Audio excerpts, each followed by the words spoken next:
So, what is a good Windows laptop? Well, there are many options, but I believe Microsoft has a pretty good one for you. This is the Surface Laptop 7. Let's go over the raw stats. The Surface Laptop is Microsoft's catch-all device that is usable for most people's needs, students, workers, and kind consumers alike. And this year's model does just that, for a starting price of $999 for the 13-inch version and $1,300 for the larger 15-inch one. So it has a pretty typical starting price for the market. Let's see what it comes with. For the form factor, the laptop sports those two different sizes, with each having solid resolutions and 120Hz refresh rates. The larger model does weigh a little bit more, which can be a hindrance for some, especially if you travel often. But for the most part, this is a great looking device, with that signature solid Surface laptop touchscreen that is to be expected. Now, regarding connectivity, this laptop is alright. It is a step in the right direction with 3 USB ports overall, in addition to a microSD card slot with the larger 15-inch version. So they're not bad, and will suffice for most of your needs. And now, let's get into the real showstopper.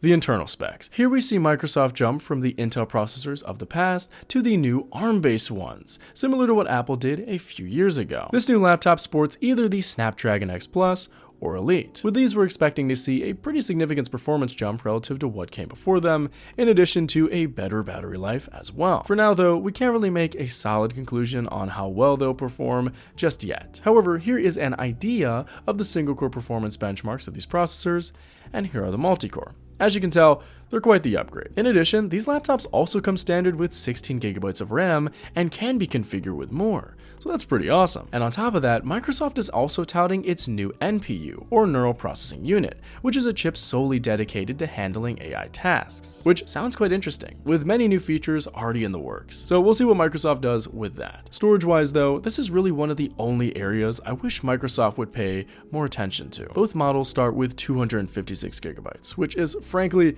not enough for most people, unless you want to do frequent file management and whatnot, which I don't think most people do regularly. So instead, you can configure the laptop with more at a pretty hefty price, which is unfortunate. However, Microsoft does slightly remedy this, actually. The SSDs in both models are removable, so you can upgrade them yourself at a far cheaper cost. And for the 15-inch one, you also can just easily expand the storage with that microSD card slot. So it's not the worst situation, but hopefully next year Microsoft will increase the starter storage. And for battery lives, both models are expected to last all day. However, the exact numbers of which are still unknown. According to the Microsoft website, both laptops can last very long on active use, so that's where we're going with on your screen. But we'll have to wait and see for those exact figures. And lastly, for the operating system, the Surface Laptop 7 will rock Windows 11 with Windows Hello for security, with those new AI features I talked about, and more. So we're definitely looking at a solid all-in-one laptop for most individuals. So let's get on to my verdict. Alright, so Microsoft's new Surface laptop. It's intended to be an all-rounder, solid device that can be used for most of your work. And I think this new 7th generation model is consistent with that,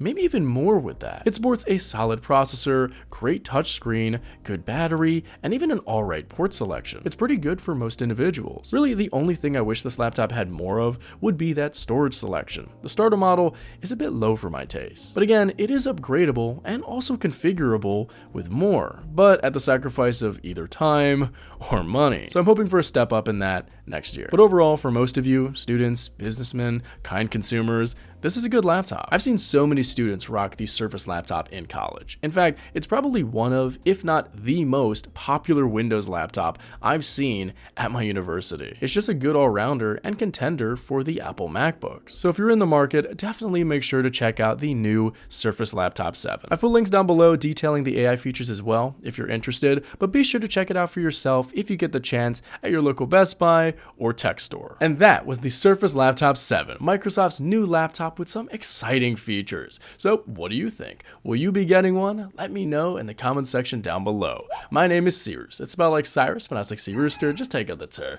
Thank you very much for watching and have a wonderful day. Peace.